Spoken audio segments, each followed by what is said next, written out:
사도행전 1장 1에서 11절 성령으로 세례를 받으라 라는 말씀의 제목으로 함께 은혜의 말씀을 나누겠습니다. 오늘은 지난주에 이어서 사도행전 서론의 두 번째 내용이 되겠습니다. 사도행전은 누가복음의 후편이에요. 누가복음은 예수님이 가르치시기를 시작할 때부터 그의 택하신 사도들에게 성령으로 명하시고 승천하신 날까지의 일을 기록했어요. 그런데 누가복음은 부활하시고 승천하신 그 사이에 있는 40일 동안의 일을 기록하지는 않았습니다. 그러나 사도행전은 40일 동안 저희에게 보이시며 하나님 나라의 일을 말씀하셨다라고 그렇게 밝히고 있어요. 누가복음이 기록하지 않은 것을 사도행전이 기록했다는 것이 이 사도행전의 특징입니다. 누가복음은 예수님께서 부활하시고 승천하신 날까지의 일을 기록했는데 40일 동안의 부활의 확실한 증거를 보이신 일은 기록하지 않았어요. 주님이 자신의 부활을 증거하는 일은 대단히 중요한 일인데 누가복음은 그 내용을 많이 설명하지 않습니다. 누가복음이 기록하지 않은 것을 사도행전이 기록했다라는 것이 이 사도행전의 강조점이고 또한 문맥이에요. 사도행전이 분명히 누가복음의 후편이지만 이것이 누가복음과의 차이점이에요. 누가복음에는 기록하지 않은 것, 누가복음에 얘기하지 않은 것을 사도행전이 말하고 있다라는 것이 차이점입니다. 이 차이점은 성경의 권위를 떨어뜨리는 게 아니에요. 누가복음하고 사도행전이 다 같은 사람이 쓴 것이고 그리고 누가복음의 후편인데 누가복음에는 없는 내용을 사도행전이 얘기한다고 해서 권위를 떨어뜨리는 것이 아니라 도리어 그 차이가 사도행전의 강조점이고 문맥입니다. 사도행전이 시작하면서 제일 강조하는 것이 주님께서 살아나신 후에 그가 살아계심을 친히 나타내시고 40일 동안 저희에게 분명히 보이시며 하나님 나라의 일을 말씀하셨다는 거예요. 이런 내용은 누가복음에는 없는 이야기고 마태나 마가나 요한복음에도 없는 이야기예요. 그런데 사도행전은 그 시작에서 주님께서 자신이 살아계심을 40일 동안 보이셨고 확실하게 증거했다, 확실하게 나타냈다라고 시작을 합니다. 본문 3절에서도 그가 고난을 받으신 후에 또한 그들에게 확실한 많은 증거로 친히 살아계심을 나타내사 40일 동안 그들에게 보이시며 하나님 나라의 일을 말씀하시니라 라고 그렇게 기록하는 거예요.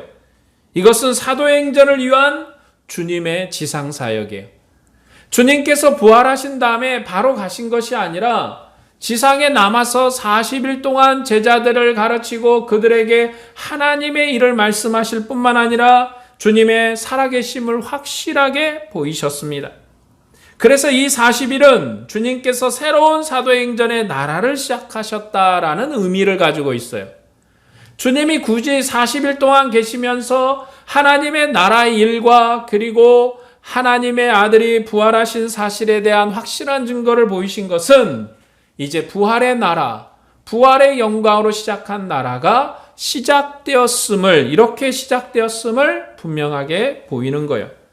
그러니까 사도행전에서 시작해서 강조하는 것은 40일 동안 계셨다는 것과 하나님의 나란 일을 말씀하셨다는 그것입니다. 40에 대한 의미는 지난주에 말씀을 드린 바가 있어요. 구약 성경에서 40은 옛 시대를 마무리하고 새로운 시대를 여는 새로운 전환점이에요. 그 예로 노아 홍수 40일과 모세가 시내산에서 40일을 금식한 일과 엘리야가 40일 광야를 지난 시내산에 올라간 일과 예수님께서 40일을 금식하신 후에 사탄에게 시험 받으시고 승리하신 일에 대해서 말씀을 드렸습니다. 그러니까 성경에서 40이라는 것은 옛 시대를 끝내고 새로운 시대를 여는 40일이에요. 옛 시대를 마무리하고 새로운 시대를 연다라는 의미의 40일이에요. 새로운 시대가 열렸다는 것이 바로 하나님의 구원 역사의 새로운 관계예요. 항상 새로운 시대가 열리면 새로운 관계가 오는 거예요. 이전에 모세와 함께하던 시대와 그리고 모세가 시내산에 올라갔다 내려온 그것과는 다른 시대로 이스라엘 백성이 살아요. 그리고 엘리야가 시내산에 올라갔다 내려온 그 이전과 이후는 다른 관계로 살아요. 주님께서 40일 동안 지금 바로 승천하지 않고 제자들을 가르치고 그들에게 주님의 살아계심을 확실하게 보이신 그 사건의 이전과 이후로 제자들은 다른 관계로 하나님의 은혜로 사는 거예요. 이전에는 부활 이전의 삶을 살았다면 부활 이후의 관계로 사는 새로운 관계의 삶을 사는 것, 그것이 40이라는 숫자가 가지는 의미예요. 사도행전에서 40은 예수님께서 살아계심과 하나님의 나라를 증거하신 40일이면서 지상생애를 마무리한 40일이에요. 그리고 성령이 임하시면 권능을 받고 땅끝까지 증인이 되라고 명령하신 그런 40일이에요. 예수님께서 복음서를 완성한 새로운 나라를 열었다는 것이 이 40일에서 알려주는 거예요. 주님께서 복음서에서 나로 말미암아 세워질 나라는 이렇게 많이 가르쳤는데 그 나라의 완성이 이 40일의 과정 속에서 이루어졌다라는 것입니다. 주님은 자신이 살아나셨음을 확실한 증거로 제자들과 교회에 증거하셨습니다. 그리고 그 증거를 받은 제자들과 교회는 만민에게 이 사실을 증거할 증인이에요. 주님의 살아나심은 하나님 나라 왕으로 살아나신 것이에요. 그래서 40일을 제자들과 함께하면서 그들에게 살아계심을 확실하게 가르친 것입니다. 그리고 영광스러운 나라의 통치자로 승천하셨어요. 주님이 가셨다, 승천하셨다는 것은 우리를 떠나신 게 아니라 주님의 나라 일을 말씀하시고 40일 동안 계시면서 하나님의 나라를 가르치시고 이제 새로운 관계로 그 나라를 완성하셨어요. 그 나라를 완성하신 주님께서 하늘 보좌 우편에 앉으셔서 그 나라를 통치하기 위해서 승천하신 거예요. 본문 4에서 5절 말씀을 볼까요? 사도와 함께 모이사 그들에게 분부하여 이르시되 예루살렘을 떠나지 말고 내게서 들은 바 아버지께서 약속하신 것을 기다리라. 요한은 물로 세례를 베풀었으나 너희는 몇 날이 못되어 성령으로 세례를 받으리라 하셨느니라. 주님은 사도들에게 약속한 것을 기다리라고 몇 날이 못되어서 성령으로 세례를 받을 것이라고 그렇게 명령하셨어요. 우리는 여기서 성령 세례하면 대단히 개인적인 신비한 체험을 생각할 때가 많아요. 우리는 그냥 성령 세례만 나오면, 성령만 나오면 신비한 체험, 뭔가 내 마음에 끌어오르고 뭔가 신비한 환상을 보고 그런 체험에 대한 얘기를 주로 합니다. 그런데요, 항상 우리는 뭘 봐야 된다고 했습니까? 문맥을 봐야 된다고 그랬어요. 문맥. 그러니까 성령 세례를 이야기하려면 사도행전의 문맥을 따라서 이야기를 해야 돼요. 그냥 우리가 아는 개념으로 성령 이게 아니라 지금 주님께서 말씀하신 성령이 뭔가, 주님께서 말씀하신 성령 세례의 의미가 뭔가를 사도행전의 문맥으로 따라가야 돼요. 그런데 사도행전의 시작이 뭐였습니까? 주님의 살아나심을 확실하게 증거했다는 것이 첫 번째고, 두 번째가 하나님의 나라의 일을 가르치셨다는 것이 두 번째. 그게 사도행전의 시작이라면 사도행전의 전체적인 문맥은 뭘로 흘러가겠어요? 바로 주님의 살아나셨음을 증거하는 것, 부활의 확실함을 증거하는 것이 사도행전의 문맥이에요. 그리고 이 부활의 역사 속에서 나타난 새로운 관계의 하나님의 나라, 우리가 누리게 될 하늘의 새로운 관계의 나라를 나타내고 증거하고 알리는 게 이 사도행전의 문맥인 거예요. 그러니까 사도행전은 하나님의 나라 일에 관한 일을 증거해요. 그것은 예수님의 주되심이신데 예수님께서 하나님의 나라의 왕이라는 이야기, 예수님이 하나님의 나라의 왕이시고 우리를 통치하시는 그분이신데 어떤 주님이십니까? 죽음에서 확실하게 살아나신 그 주님이라는 얘기를 하고 있어요. 구약 때 하나님은 다윗을 왕으로 세우셨어요. 그러나 끝날에 하나님의 아들을 왕으로 세우셔서 세상에 보냈습니다. 그러나 세상과 유대인들은 예수님이 하나님의 아들이시며 그가 하나님께서 보내신 왕이라는 것을 인정하지 않았어요. 그래서 예수님을 십자가에 못 박아 죽였습니다. 그러나 하나님은 그를 살리셔서 하늘과 땅의 모든 권세를 주셨고 하늘의 왕이심을 알리셨습니다. 이제 천하 만민은 이 주님께 복종해야 돼요. 그가 하늘의 주가 되셨기 때문에 주를 믿지 않으면 그가 다시 강림하실 때 믿지 않는 사람들을 심판하실 거예요. 그래서 이 주님께 복종해야 돼요. 이것이 사도들이 증거한 내용입니다. 이제 성령이 오셔서 하실 일이 무엇이겠습니까? 그러니까 이 문맥에서 생각을 해보면 성령이 오셔서 하실 일이 무엇인가? 예수님을 하나님의 나라의 왕으로 믿게 하는 거예요. 그가 확실하게 살아나셨다고 부활의 확실함을 증거하는 거예요. 그리고 하나님의 나라의 일을 하는데 하나님의 나라, 하나님의 영광스러운 나라를 세우는 일을 하는 거예요. 그러니까 성령이 하실 일을 종합해보면 첫 번째로 예수님이 새로운 하나님의 나라의 왕이심을 믿게 하는 거고요. 두 번째는 그가 확실하게 부활하신 생명의 주님임을 믿게 하는 거예요. 그리고 세 번째 뭡니까? 하나님의 나라를 세우는 거예요. 성령이 하시는 일이 하나님의 나라를 세우는 거예요. 이스라엘과 세상은 예수님을 거절했어요. 그러나 하나님은 그를 살리셔서 주와 그리스도가 되게 하셨습니다. 이 주님이 천하 만민을 돌이키실 하나님의 아들이시에요. 그가 천하 만민의 구주시며 온 세상을 심판하실 하나님이십니다. 이것을 증거하는 것이 제자들의 사명이었어요. 그리고 제자들이 이 사명을 감당할 수 있도록 돕고 인도하는 그 역할을 하는 것이 바로 성령의 하시는 일입니다. 목자를 치면 양이 흩어지는 것처럼 제자들은 도망을 쳤어요. 그런 제자들에게 주님께서 40일 동안 살아계심을 나타내셨고 하나님 나란 일을 말씀하셨습니다. 그리고 제자들에게 하늘과 땅의 모든 권세를 주셨음을 알리셨고 아버지께서 내게 이것을 주셨으니 너희는 만민을 가르치라고 명령하셨습니다. 아버지께서 나를 보내신 것처럼 내가 너희를 세상에 보낸다고 그렇게 하셨어요. 이제 제자들은 주님께서 명령하신 일을 해야 돼요. 주님께서 당부하시고 분부하신 일을 해야 돼요. 이 일을 감당하라고.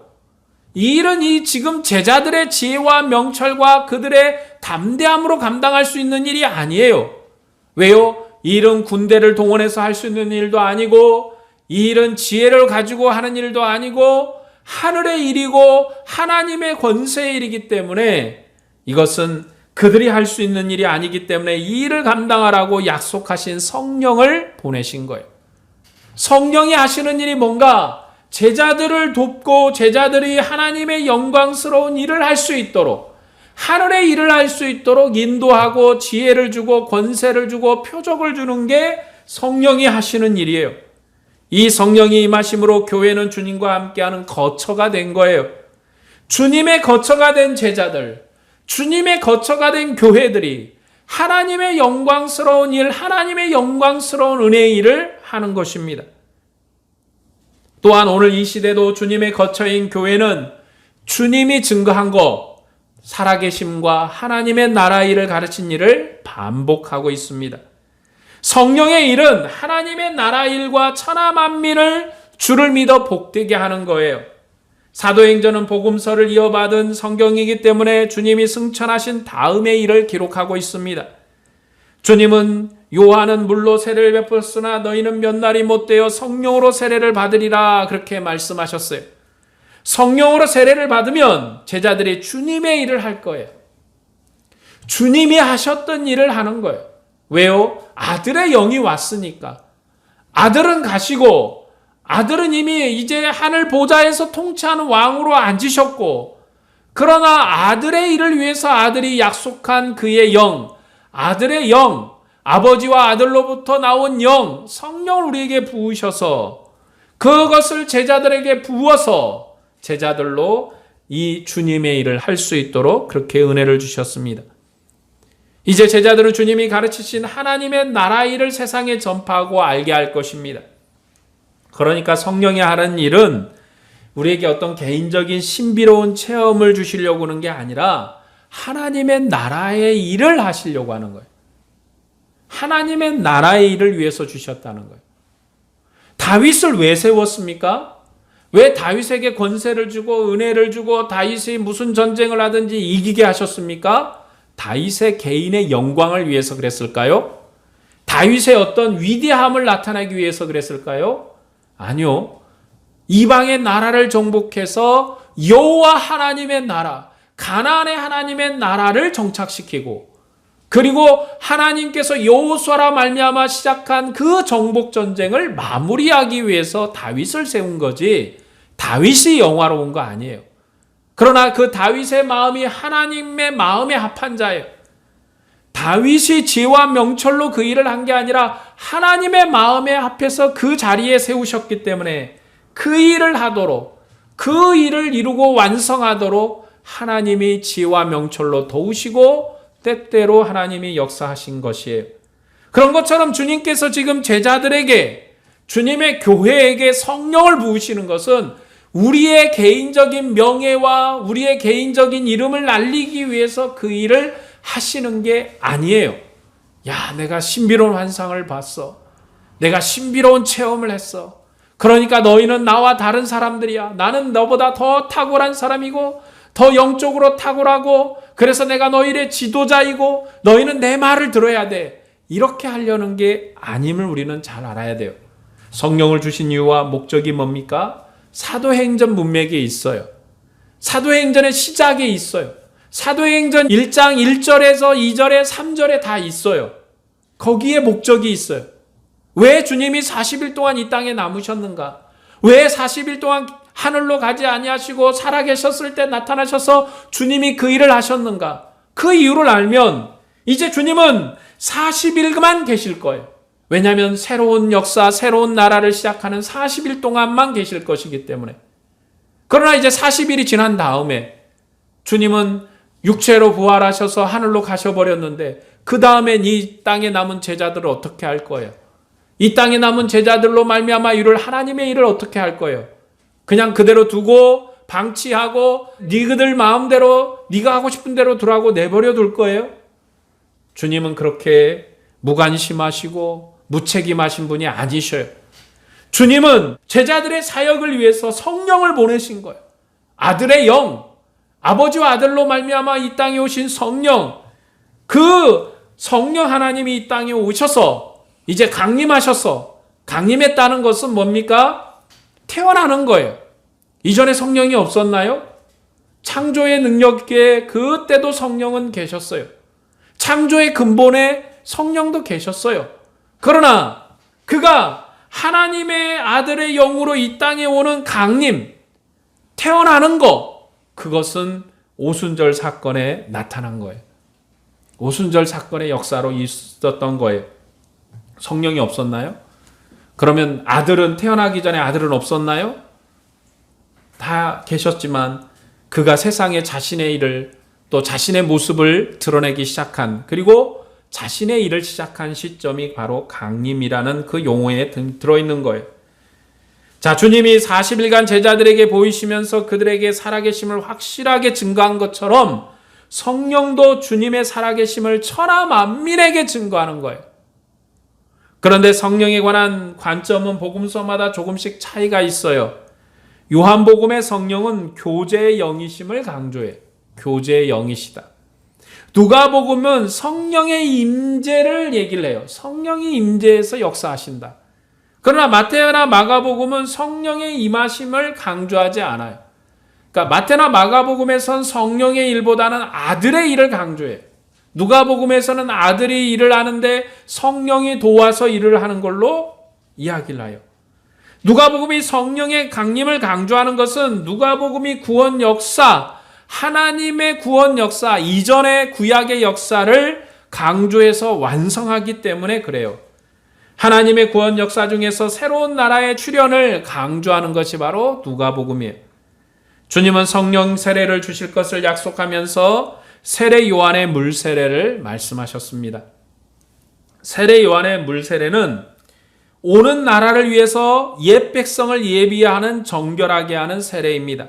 그러니까 요한의 물 세례는 개인의 죄를 용서하기 위한 것이 아니라 장차 임할 메시아의 나라를 예비하기 위한 세례예요.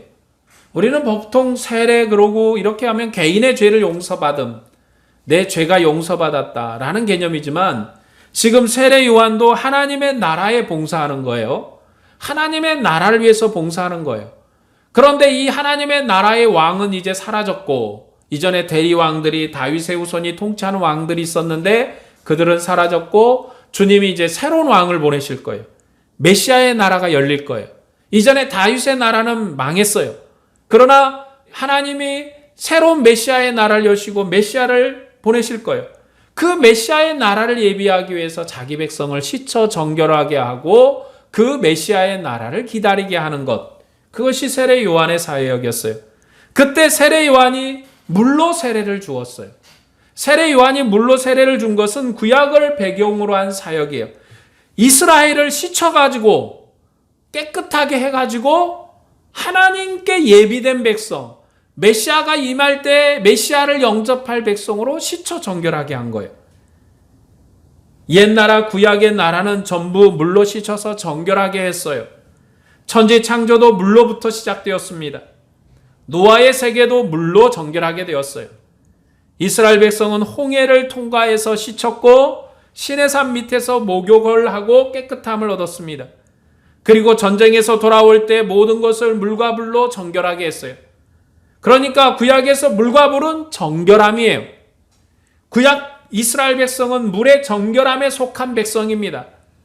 이스라엘의 대제사장이 하나님의 성소에 들어갈 때도 물로 씻고 피를 뿌려 정결하게 한 다음에서 지성소에 들어갔어요.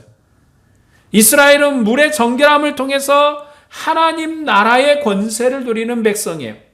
그러나 아들이 가져오신 나라는 구약과는 다른 나라예요. 아들이 정결하게 하시는 역사는 구약과 다른 정결함이에요. 아들은 성령으로 세례하는 나라를 가져오셨어요. 물로 씻어서 물의 정결함에 속한 나라가 아니에요. 구약의 나라는 물로 씻고 불로 태워서 정결하게 하는 나라예요. 그러나 아들이 가져오신 나라는 성령으로 세례하여서 성령으로 정결하게 하는 나라예요. 성령에 속하게 하는 나라예요. 아들에게 속하게 하는 나라예요. 아들의 영으로 아들의 것이 되게 하는 나라예요. 성령의 정결함, 성령의 권능에 속한 하나님의 백성이 되게 하는 것입니다. 주님이 세운 새로운 나라는 아들의 영의 나라예요. 구약은 물의 나라였지만 주님의 나라는 성령으로 역사하는 영의 나라인 거예요. 이스라엘은 물로 씻어서 여호와의 백성, 여호와 하나님께 속한 백성으로 사는 거예요. 그러나 신약은 성령의 역사로 말미암아 성령의 영으로 충만함을 입어 아들의 영에게 속한 백성, 아들의 영으로 사는 백성으로 사는 거예요. 그렇기 때문에 이 시대는 물보다 흔한 게 성령으로 충만함이에요. 물보다 불보다 더 흥하고 많은 게 성령의 권세의 역사예요. 그래서 구하는 자, 찾는 자, 원하는 자, 바라는 자 모두에게 성령을 부어주시는데, 그래서 청년들이 환상을 보고 그런 역사가 나타나는 거예요. 물의 나라는 구약에 속한 나라입니다. 세례 요한에게 속한 나라예요. 예수님께서도 물로 세례를 받고 하나님의 나라 일을 시작하여 가르쳤지만 주님이 사역하던 그 시대는 여전히 죽음에 속한 나라였습니다. 그러나 예수님께서 부활하심으로 하나님의 나라가 완성되었어요. 그러니까 신약은 부활 이전과 이후로 나눠지는 거예요. 부활 이전의 나라는 죽음에 속한 나라예요. 주님이 사역을 하시고 죽은 자를 살리시고 병든 자를 고쳐도 여전히 죽음에 속한 나라예요. 그러나 주님께서 죽으시고 부활하신 다음에 주님이 이 부활로 말미암아 여신 나라는 이제 죽음에 속한 나라가 아니에요. 생명에 속한 나라예요. 왜 주님이 바로 승천하지 아니하시고 40일 동안 땅에 머무셨는가? 그 이유가 이 부활 이전과 이후로 나눠지는 이 문맥에 있는 것입니다. 예수님께서는 부활하심으로 하나님의 나라를 완성했습니다. 예수님이 성령을 보내셨고 그 성령이 제자들을 도와서 천하 만민에게 복음을 알게 했습니다. 주님께서 성령을 보내신 것은 주님의 영이 세상에 오신 거예요. 그래서 성령은 주님의 부활을 증거하는 영입니다. 부활하신 주님이 자신이 살아나셨음을 40일 동안 확실한 많은 증거로 알리신 것처럼 성령도 그 일을 하십니다. 그래서 주님의 나라는 죽음이 손댈 수 없는 생명의 나라예요. 이 세상의 어떤 권세도 그 나라를 막을 수가 없어요. 물에 속한 나라는 가나안 땅의 나라이지만 성령으로 세례된 나라는 위로부터 지어진 하늘의 하늘나라예요. 하나님의 나라예요. 생명의 나라예요. 세례 요한은 물세례로 이스라엘의 일원이 되게 했습니다. 장차 올 메시아의 나라를 예비하는 여호와 하나님의 백성이 되게 했습니다. 그러나 부활하신 주님은 성령 세례로 하늘과 땅의 모든 권세를 가진 나라의 백성, 하늘에 속한 백성, 생명이 충만한 백성이 되게 하셨습니다. 그 부름에 응답하고 성령의 가르침을 따르는 것이 바로 성령의 충만함이에요. 성령이 하는 일이 뭔가 그냥 단순하게 얘기하면 전도하는 거예요. 선교하는 거예요. 그 일이 성령 충만함입니다. 이제 교회는 부활하신 주님이 함께하는 교회입니다. 교회는 사도들에게 하신 확실한 많은 증거를 끊임없이 반복해서 증거하는 교회예요. 부활하신 주님이 하늘나라의 왕이라고 증거하는 교회입니다. 주님은 우리에게 천하 만민을 돌이키라고 명령하셨습니다. 만일 만민이 돌이키지 않으면 주님이 그들 모두를 심판하실 것입니다. 그리고 사도행전의 성령은 선지자의 영입니다. 망국 백성을 가르쳐서 그의 나라로 부르는 영이에요. 사도들은 주님의 대리자였습니다. 그러나 사도들의 시대에 그들이 한 일이 무엇인가? 백성을 가르치는 거예요. 그들에게 하나님의 복음으로 가르치는 거예요. 하지만 이 사도의 시대가 끝났어요. 지금은 교회가 사도의 시대를 이어받아서 사역을 하고 있습니다. 교회가 사도들은 아니지만 사도들이 전파했던 일을 하고 있습니다. 사도들의 표적을 보임으로 교회의 터를 든든하게 했어요.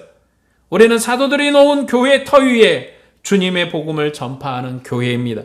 우리가 어떤 표적을 보이는가, 어떤 표적이 나타나는가 하는 것은 중요한 문제가 아닙니다. 주님의 복음을 전파하는 일이 우리에게 중요한 일이에요. 표적은 우리가 복음을 전파하는 일에 걸림돌이 되지 않습니다. 우리가 뭔가 큰 표적이 나타나야 복음이 전해지는 게 아니에요. 뭔가 대단한 일이 나타나야 되는 게 아닙니다. 그것은 복음 전파에 걸림이 되지 않아요. 주님의 나라가 확장하는 것이 성령의 역사가 나타나는 것입니다. 주님의 나라는 점점점 확대되는 거예요. 그러니까 우리가 주님의 나라 그러면 금방 그냥 시작했으니까 바로 뭐가 나타나고 뭐가 이루어지고 뭐가 뒤집혀지고 역사가 나타날 것처럼 생각하지만 그건 아니에요. 왜냐하면 주님이 일하실 때 주님의 나라가 나타날 때가 지금입니까? 야, 성령이 오고 권세가 나타나면 주님의 권세가 나타날 때가 지금입니까? 이런 일은 언제 일어나겠습니까? 제자들도 물었지만 주님은 차분하게 대답하셨어요. 왜요? 과정이 있는 거예요. 과정. 주님이 이 땅에 오셨다고 모든 세상이 뒤집어지고 뭐가 변하고 그러는 게 아니에요. 주님도 과정을 밟으셨습니다.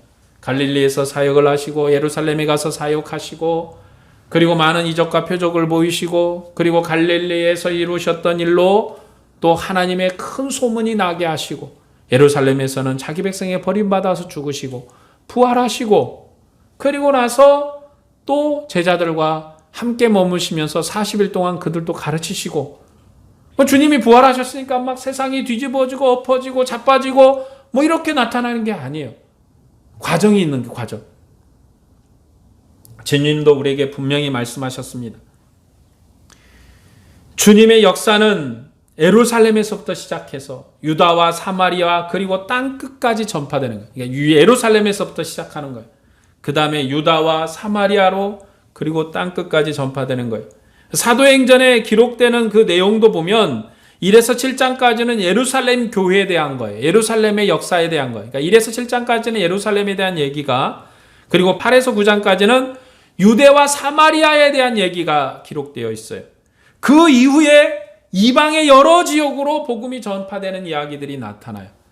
사도 바울이 회심을 하고 나서 이제 복음이 여러 이방 지역으로 전파되는 얘기. 그러니까 사도행전에 처음은 예루살렘에 모여서 기도한 사도들로 예루살렘의 교회가 세워진 일로 그리고 나서 유다와 사마리아로 그리고 나서 이방 땅으로 하나님도 천하 만민을 한꺼번에 불러들이는 게 아니에요. 그냥 하나님이 믿어라 그러니까 천하 만민이 막 우르르 몰려오는 것이 아니라 처음에 이제 예루살렘에서 시작해서 유다와 사마리아로 그리고 땅끝까지 부르시는 거예요. 이것을 마치 연못에다가 돌을 딱 던지면 그 물장구 파장이 이렇게 퍼져가는 것처럼 그걸 동심원적인 그런 구조라고 해요. 그 동심원 구조처럼 이렇게 퍼져나가는 거예요. 그러니까 우리가 그런 얘기를 많이 들었어요. 예수님이 올 것 같으면 진작 오시지 왜 인제 왔냐.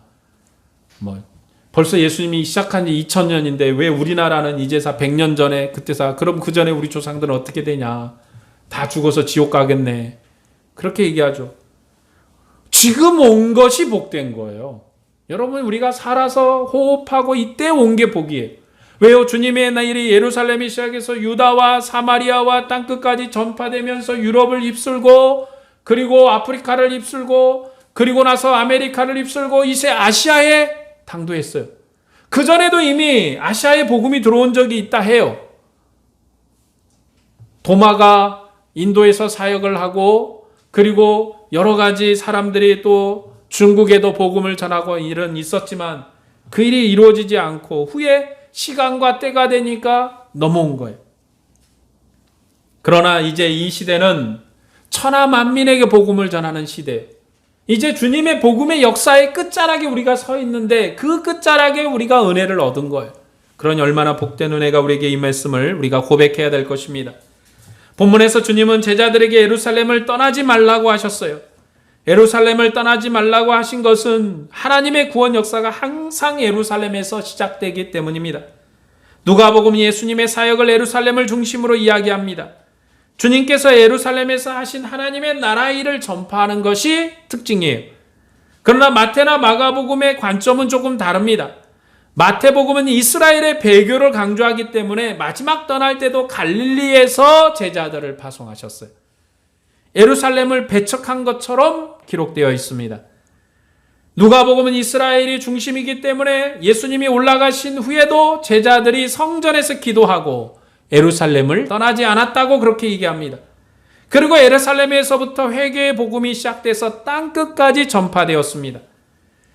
그러니까 사도행전에서도 예수님이 예루살렘을 떠나지 말라고 그렇게 하신 거예요. 교회는 예루살렘에 시작해서 세계 만국에 전파될 거예요. 예루살렘에서 시작하여 본문 6에서 8절 말씀을 보겠습니다. 그들이 모였을 때 예수께 여쭈어 이르되 주께서 이스라엘 나라를 회복하심이 이때이니까 하니 이르시되 때와 시기는 아버지께서 자기 권한에 두셨으니 너희가 알 바 아니요 오직 성령이 너희에게 임하시면 너희가 권능을 받고 예루살렘과 온 유대와 사마리아와 땅끝까지 이르러 내 증인이 되리라 하시니라. 제자들은 이스라엘 나라가 언제 회복되느냐고 물었어요. 언제입니까? 주님께서 부활하셨는데 그들은 이스라엘이 로마의 권세를 물리치고 세상의 주도권을 가질 날에 대해서 궁금해했어요. 그러나 주님은 이스라엘의 회복이 언제 이루어질지 말씀해 주지 않았어요. 도리어 성령이 임하면 권능을 받고 땅끝까지 이르러 내 증인이 되라고 하셨습니다.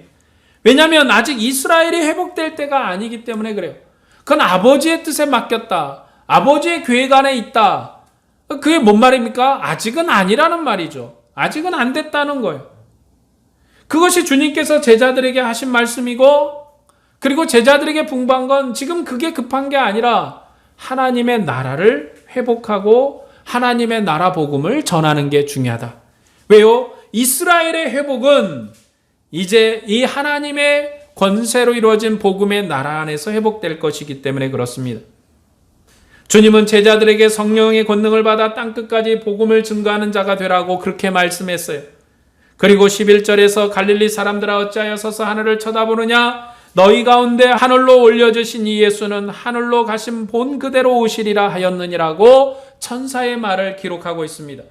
그것은 이스라엘이 회복될 때가 주님이 다시 오실 때예요. 이스라엘의 회복은 이제 이스라엘 나라 단독으로 회복되지 않을 거예요.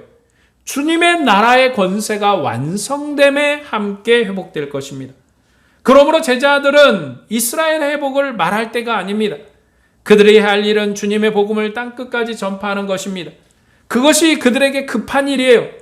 그 일을 위해서 성령을 보내신 것이고 주님의 나라를 가르치는 것이에요. 이스라엘의 회복은 그들이 회개하고 주님의 나라에 들어오는 것이기도 합니다. 베드로가 사내된 공회에서 설교하면서 이렇게 말했어요. 사도행전 3장 19절에서 21절 말씀인데, 그러므로 너희가 회개하고 돌이켜 너희 죄 없이 함을 받으라. 이같이 하면 새롭게 되는 날이 주 앞으로부터 이를 것이요 또 주께서 너희를 위하여 예정하신 그리스도 곧 예수를 보내시리니 하나님이 영원 전부터 거룩한 선지자들의 입을 통하여 말씀하신 바 만물을 회복하실 때까지 하늘이 마땅히 그들을 받아 두리라. 이스라엘이 회개하고 주님께 돌이키는 것은 그들의 회복이에요. 그러니까 이스라엘이 회복되는 것은 이스라엘은 로마 권세를 이기고 그들의 통치에서 벗어나지 못할 거예요. 그건 역사가 이미 얘기해주고 있는 일이고, 지금 나라를 회복했다고 해서 이스라엘 회복된 것도 아니에요. 율법이 시행되지도 않고 성전도 없고 아무것도 없으니까 그들은 회복된 게 아니에요. 그럼 그들이 어떻게 회복될 것인가? 베드로가 얘기한 것처럼 너희 죄사함을 받고 하나님의 나라, 아들의 나라, 복음의 나라에 들어오는 것이 그들의 회복이에요. 그러니까 이제 주님의 회복은 이전의 회복과는 다른 회복으로 얘기하는 거예요. 그들이 하나님께 돌아오면 죄사함을 받고 새로운 나라의 백성이 되는 게 회복이에요. 오늘 말씀을 정리하겠습니다. 사도행전은 예수님께서 40일간 지상에 머무시면서 자신의 살아계심을 증거한 이후의 사역을 기록하고 있습니다. 주님은 40일간 자신의 부활과 하나님 나라 일을 가르쳤습니다. 그리고 몇 날이 못되어 약속한 성령을 보내시겠다고 하셨습니다. 주님께서 40일간 자신의 부활과 하나님 나라 일을 가르친 이 기간은 새로운 시대의 시작이에요. 주님은 이 기간이 지나고 하늘로 가시면서 성령을 보내주실 것과 예루살렘을 떠나지 말 것을 가르쳤습니다. 주님의 나라는 성령으로 시작하고 예루살렘에서 시작하는 나라예요. 주님이 여신 새로운 시대는 성령으로 시작한 나라이고 예루살렘에서 시작한 나라입니다. 이 나라는 구약의 약속을 완성한 나라예요. 그래서 예루살렘에서 시작한 것입니다. 그러나 주님의 나라는 이전 구약의 나라와는 다른 나라예요. 그래서 성령으로 역사하는 나라입니다. 이전 나라는 물로 씻어 정결하게 함으로 하나님의 성소에 들어가는 나라였어요. 물에 속한 나라였어요. 천지 창조가 그랬고 노아 홍수 그리고 홍해 시내산의 정결의식이 그랬어요. 그러나 주님은 성령의 세례로 새로운 구원 역사를 시작하십니다. 그렇게 시작된 주님의 나라가 사도들을 통해서 전파되고 우리에게까지 알려졌습니다. 우리는 성령의 권능에 속한 백성입니다. 교회는 주님의 증거를 반복하는 권능이 있는 교회예요. 교회는 주님의 부활을 증거해서 복음을 세상에 흥황하게 하는 교회예요. 천하 만민을 주님의 나라에 복종하게 하는 교회예요. 그러나 그것은 우리의 설득력으로 되는 것이 아닙니다. 교회가 성령의 권능으로 세워진 것처럼 주님의 복음이 세상에 흥황하는 것도 성령의 권능으로 역사하는 거예요. 그러므로 우리가 힘을 내서 복음을 증거해야 합니다. 우리에게 설득력이 없고 많은 증거와 열매가 없다고 할지라도 하나님의 나라가 흥황하는 데는 전혀 문제가 되지 않습니다. 우리에게 능력이 없다고 낙심하지 말고 좌절하지 말고 복음을 증거하는 일을 힘써야 돼요. 주님의 나라는 겨자씨 비유처럼 세워지는 나라입니다. 작은 겨자씨가 땅에 떨어져 자라면 천하 만국을 품는 나라로 성장할 것입니다. 주님이 다시 오시면 만국이 복종할 것이고 천하 만민이 그의 권세에 무릎을 꿇을 것이에요. 우리의 힘이 부족하다고 포기하지 말아야 하는 것이에요. 교회는 성령이 함께하는 교회입니다. 우리의 설득력이 복음을 전파하는 게 아니에요. 부활하신 주님의 권능이 성령의 권능이 교회를 보호하며 하나님의 일을 하게 하십니다. 지금도 부활하신 주님이 우리를 보호하셔요. 이 시대가 어렵고 교회가 망한 것 같지만 주님은 자기 일을 절대로 멈추지 않을 것입니다. 그러므로 교회는 해야 할 일을 주님 오실 때까지 하는 거예요. 우리의 일을 하는 거예요. 코로나로 인해서 교회가 벼랑 끝에 서 있습니다. 그러나 주님이 포기하지 않으니 교회는 교회 일을 해야 됩니다. 그러면 성령의 지혜로 권능을 주실 거예요. 우리는 힘을 내서 마지막 경주를 끝까지 달려야 되는 거예요. 우리의 사명은 이 경주를 달리는 거예요. 오늘 또 복음의 경주를 달리는 여러분에게 주님의 은혜와 평강이 충만하기를 축복합니다. 기도하겠습니다.